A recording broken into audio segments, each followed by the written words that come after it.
हाँ, तो मेरे स्टूडेंट, मेरे प्यारे बच्चों, इंटर फिजिक्स में हम चैप्टर पढ़ा रहे हैं आपके लिए प्रकाश का परावर्तन, गोलीय दर्पण एवं अपवर्तन। इसका 5th पार्ट पढ़ा दिया। अब हम 6th पार्ट पढ़ाएंगे। 6th पार्ट में आपको एक टॉपिक पढ़ाएंगे रेखीय आवर्धन, एक पढ़ाएंगे प्रकाश का अपवर्तन। तो रेखीय आवर्धन समझिए आप, हमें ये डायग्राम बना रखा है। ये वस्तु रखी हुई है दर्पण के सामने। ये दर्पण आपका है, कौन सा दर्पण? अवतल दर्पण। हम इसकी जगह उत्तल दर्पण भी ले सकते हैं।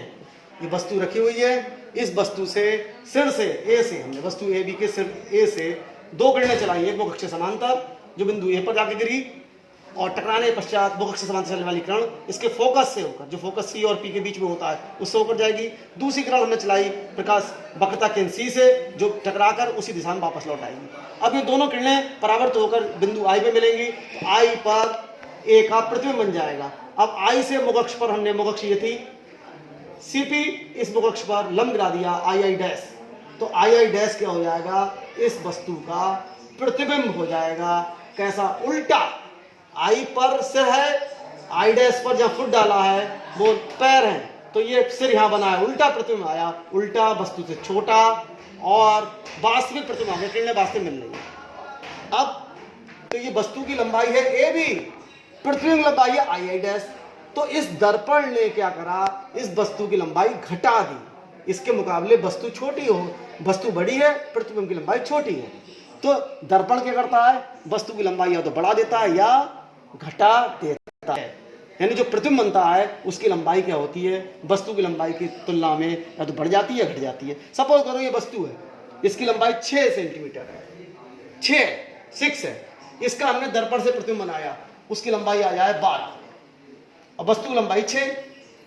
तो अब 12 प्रतिबिंब की लंबाई जो प्रतिबिंब बना इसके द्वारा, अब वस्तु की लंबाई 6, इन दोनों को भाग कर दें तो 6 दूनी 12। तो हम क्या देखते हैं? वस्तु की लंबाई 6 है, दर्पण में जब इसका प्रतिबिंब बना उसकी लंबाई 12 हो गई। तो 6 के मुकाबले 12 कितनी हो गई? मुकाबला करें दोनों का, दोगुना हो गई। प्रतिबिंब दुगुना बड़ा हो गया। इस दो को ही क्या कहेंगे हम? आवर्धन। आवर्धन कहते हैं इसे। तो आवर्धन का मतलब ये, आवर्धन वो टर्म है जो ये बताता है प्रतिबिंब वस्तु की लंबाई, प्रतिबिंब की लंबाई वस्तु की तुलना में कितने गुना बढ़ गई। बढ़ भी सकती है और घट भी सकती है। अगर मान लो ये वस्तु की लंबाई 6 है और प्रतिबिंब की लंबाई 18 हो जाए, यहाँ 18 हो जाए, तो 6 3 18, 6 3 18, यानी क्या हो जाएगा? आवर्धन हो जाएगा 3। इसका मतलब प्रतिबिंब की लंबाई वस्तु की लंबाई से 3 गुनी हो गई। तो जितने गुनी हो जाएगी उसी टर्म को क्या कहेंगे हम फिजिक्स की भाषा में? आवर्धन। अगर लंबाई थी 6 वस्तु की और प्रतिबिंब की लंबाई रह जाए 2, तो 2 3 6, आवर्धन हो जाएगा 1/3। इसका मतलब 1/3 रह गई, यानी प्रतिबिंब की लंबाई वस्तु की लंबाई की तुलना में कितनी रह गई? 1/3 रह गई। तो आवर्धन से हमें क्या पता चलता है? आवर्धन का मतलब ये, आवर्धन बताता है कि दर्पण द्वारा जो हमारा प्रतिबिंब बन रहा है उसकी लंबाई प्रतिबिंब की लंबाई वस्तु की लंबाई की तुलना में कितने गुना हो जा रही है, बढ़ जा रही है या घट जा रही है। ये हमें पता चलता है रेखीय आवर्धन से। तो रेखीय आवर्धन निकालने के लिए तरकीब क्या हुई? ऊपर किसकी लंबाई रखते हैं? प्रतिबिंब की लंबाई, उसे डिवाइड करते हैं वस्तु की लंबाई। तो उसकी परिभाषा हो गई प्रतिबिंब की लंबाई और वस्तु की लंबाई के अनुपात को क्या कहते हैं? प्रतिबिंब की लंबाई और वस्तु की लंबाई के अनुपात, बटे माने अनुपात को क्या कहते हैं? रेखीय आवर्धन कहते हैं। तो रेखीय आवर्धन का फॉर्मूला हो गया, रेखीय आवर्धन इक्वल टू, ऊपर लिखेंगे प्रतिबिंब की लंबाई बटे वस्तु की लंबाई। वस्तु की लंबाई हमने देखा ये y1, प्रतिबिंब y2। ये I1 से I2 I डैश तक जो लंबाई है y2, तो ऊपर आएगी किसकी लंबाई? प्रतिबिंब की लंबाई, प्रतिबिंब की लंबाई y2, और नीचे वस्तु की लंबाई, वस्तु की लंबाई कितनी? y1। तो फॉर्मूला हो गया रेखीय आवर्धन का y2/y1। अब हम इसी फॉर्मूले को x का, ये तो पहला रूप हो गया, परिभाषा हो गई कि प्रतिबिंब की लंबाई और वस्तु की लंबाई के भाग माने अनुपात को रेखीय आवर्धन कहते हैं। अब इसका नया रूप बताएंगे। इसके लिए डायग्राम देखेंगे। इसमें हमने वस्तु के सिर से 2 किरणें चलाई, एक किरण और चलाएंगे सिर से, ये ध्रुव की दिशा में, P को मिला दिया हमने ध्रुव से, एक किरण और चलाई, तीसरी किरण 1 2 3 इसकी ओर चलाई, वस्तु के सिर से ध्रुव की ओर चलाई, P की ओर।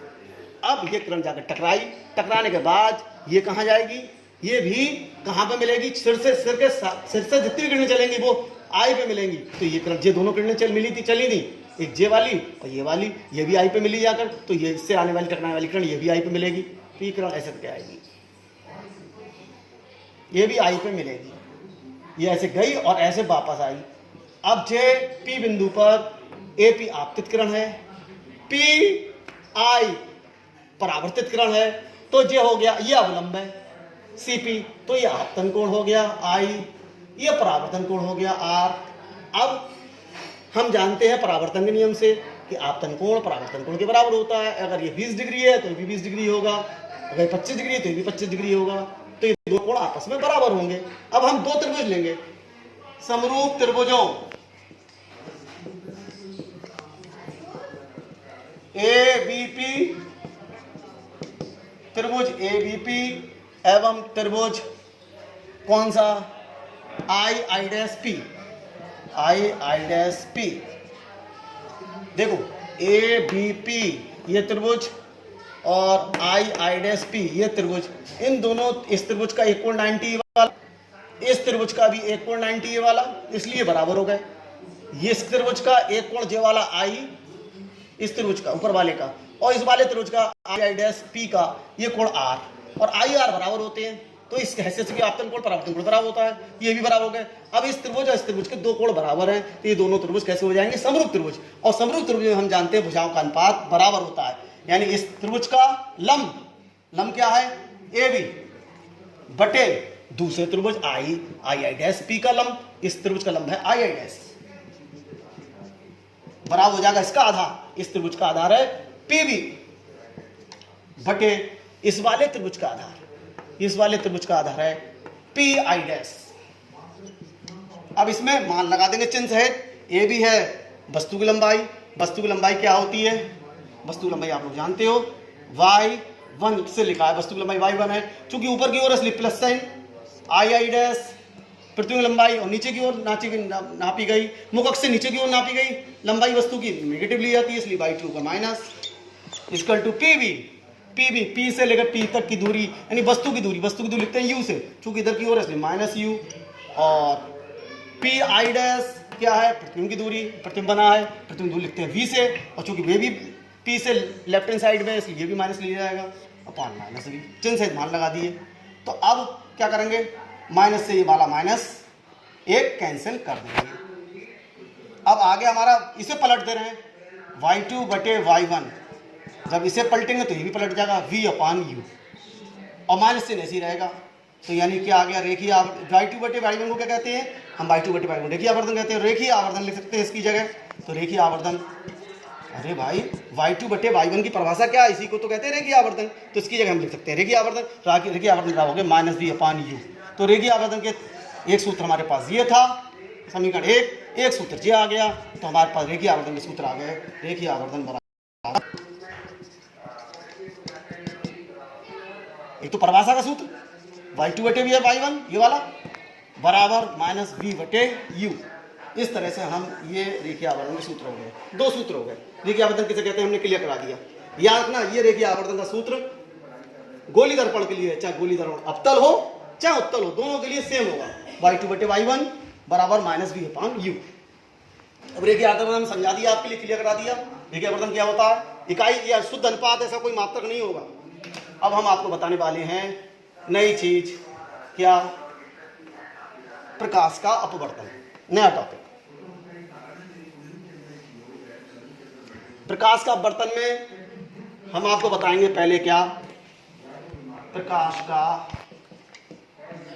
अपवर्तन, जैसे परावर्तन होता है घटना है प्रकाश की, वैसे ही प्रकाश का अपवर्तन भी एक घटना है। हम क्या करते हैं, प्रकाश, ये चित्र पर लाओ, प्रकाश की किरण है ये हमारी ए बी, ये पृष्ठ है, इस पृष्ठ के द्वारा ऊपर एक माध्यम है, इस पृष्ठ के नीचे दूसरा माध्यम है।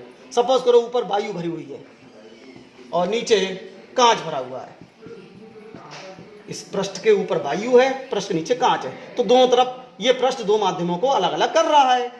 वायु में कण दूर दूर होते हैं, कांच में कण पास पास होते हैं, तो वायु के मुकाबले कांच क्या है, सघन माध्यम है, ये सघन माध्यम है, दूसरा, और वायु है विरल माध्यम, जिसके कण पास पास होते हैं उसे कहते हैं, जिसके कण, इसके वायु के कण दूर दूर है इसे विरल माध्यम कहेंगे, और कांच के कण ठोस है इसके कण पास होंगे तो इसे सघन माध्यम कहेंगे।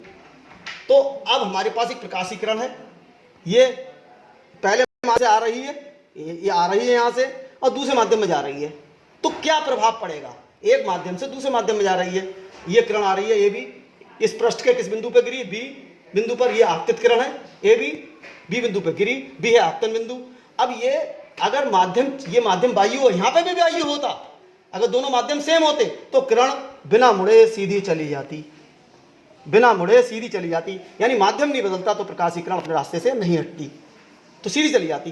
अब माध्यम यहां पर वायु था और जैसे बी पॉइंट से अंदर भागेगा नीचे को तो माध्यम चेंज हो जाएगा, वायु से हो जाएगा कांच, यानी विरल से सघन माध्यम, एक माध्यम से दूसरे माध्यम कर जाएगी। तो ये किरण ऐसे ना जाकर, ये अवलंब है बी पॉइंट पर, ये अवलंब है पृष्ठ का, इस अवलंब की ओर झुक जाएगी, इसकी ओर झुक जाएगी, तो ऐसे जाएगी किरण वीसी। तो वीसी कौन सी किरण है? अपवर्तित किरण। तो हमने क्या देखा, जब प्रकाशीय किरण एक माध्यम से दूसरे माध्यम में जाती है तो अपने रास्ते से, जो ओरिजिनल रास्ता है उससे हट जाती है, उससे हट जाती है, और इसकी स्पीड भी चेंज हो जाती है। हटती क्यों है? स्पीड चेंज हो जाती है। पहले स्पीड ज्यादा होगी, वेग ज्यादा होगा, अब वेग कम हो जाएगा, इसलिए वेग कम हो जाने की वजह से अब अपने अवलंब की ओर झुक जाएगी, यानी अपने रास्ते से हट जाएगी। इस घटना को प्रकाश का अपवर्तन कहते हैं। तो प्रकाश का अपवर्तन क्या कहलाता है? जब प्रकाशीय किरण एक माध्यम से दूसरे माध्यम में जाती है तो वो किरण अपने रास्ते से विचलित हो जाती है, हट जाती है, इस घटना को प्रकाश का अपवर्तन कहते हैं। जब ये विरल माध्यम से सघन माध्यम में जाती है तो अवलंब की ओर झुक जाती है, और उल्टा होता, अगर ये सघन होता ये विरल होता तो ऐसे जाती, तो ये ऐसे कर जाती, जाकर अवलंब ये था, अवलंब से दूर भाग जाती, इधर को भागती, इससे इधर नहीं आती, इससे इधर भाग जाती, यानी अवलंब से दूर हट जाती। तो इस घटना को प्रकाश का क्या कहते हैं? अपवर्तन कहते हैं। अब हम बताना चाह रहे हैं अपवर्तन के नियम, अपवर्तन के नियम।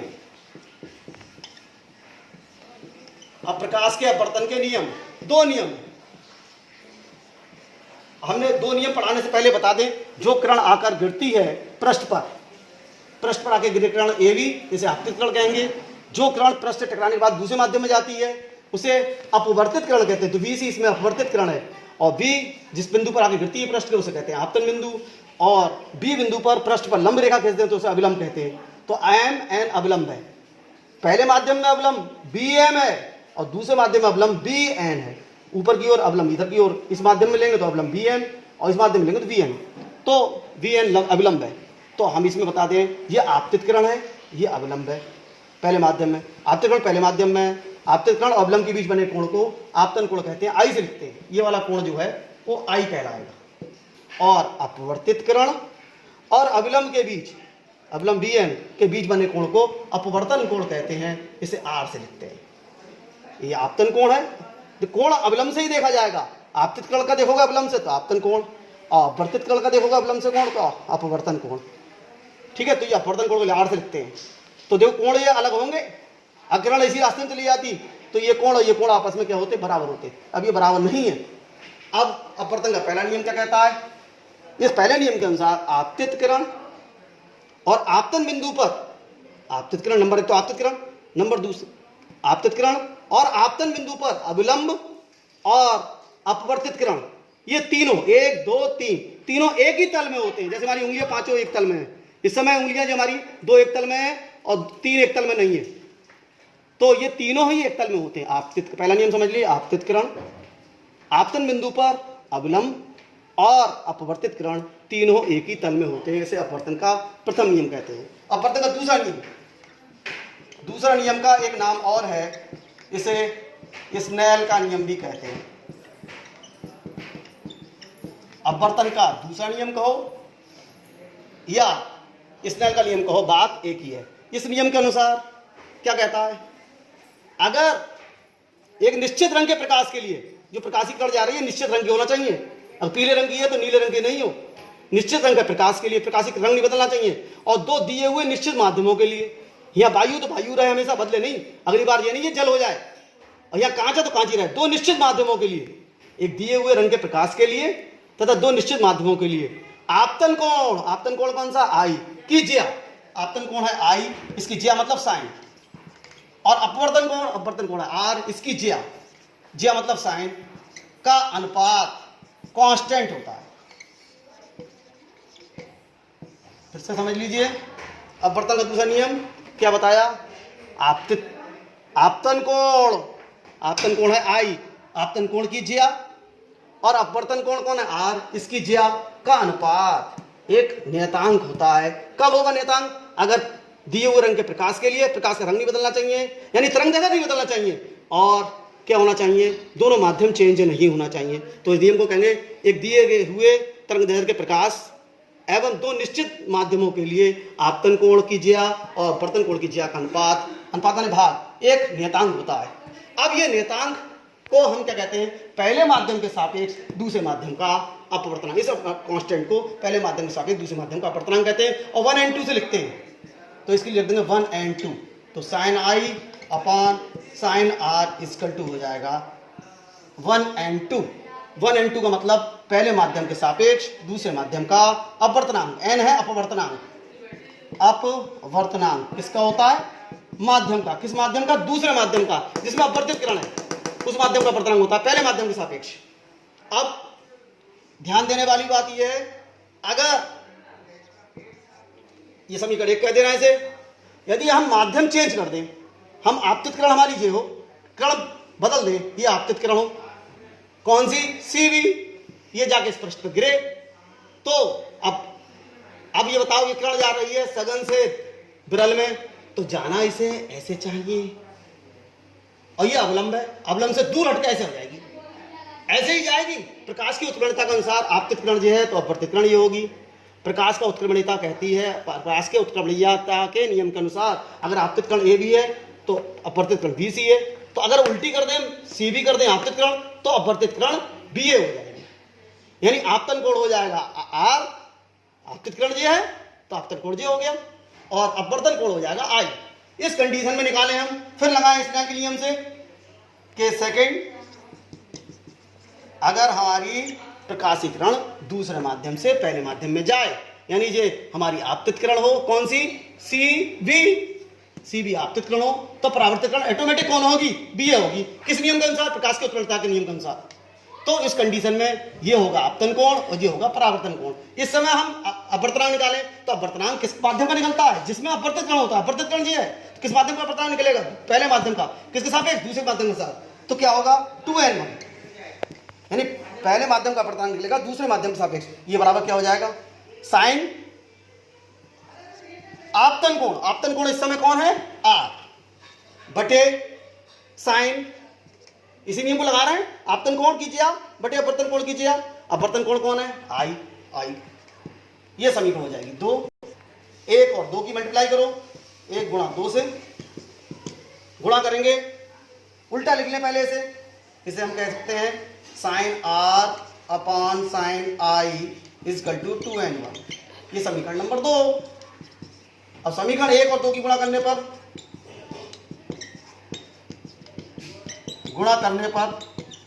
करेंगे तो लेफ्ट हैंड साइड में लेफ्ट हैंड साइड ही गुणा होगी। Sine i upon sine r गुणा साइन आर बटे साइन आई इजकल टू हो जाएगा राइट हैंड साइड गुणा होगी 1 और 2 गुणा 2n1।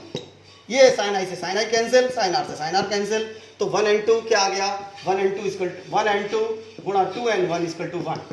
ये फार्मूला आ गया, यानी 2n1 इजकल टू हो जाएगा 1/1 और 2। यानी इसका मतलब क्या हुआ? अगर हमारा पहला माध्यम एयर है, वायु, एयर मतलब ए, दूसरा माध्यम ग्लास है यानी जी, तो हमारा अपवर्तनांक क्या होगा? पहले माध्यम सापेक्ष दूसरे माध्यम के सापेक्ष, पहले माध्यम सापेक्ष दूसरे माध्यम का अपवर्तनांक ANG। तो अगर दूसरे माध्यम के सापेक्ष पहले माध्यम का अपवर्तनांक वो तो GN होगा, तो क्या होगा समझ लो। यहाँ दूसरा माध्यम क्या है? पहला माध्यम है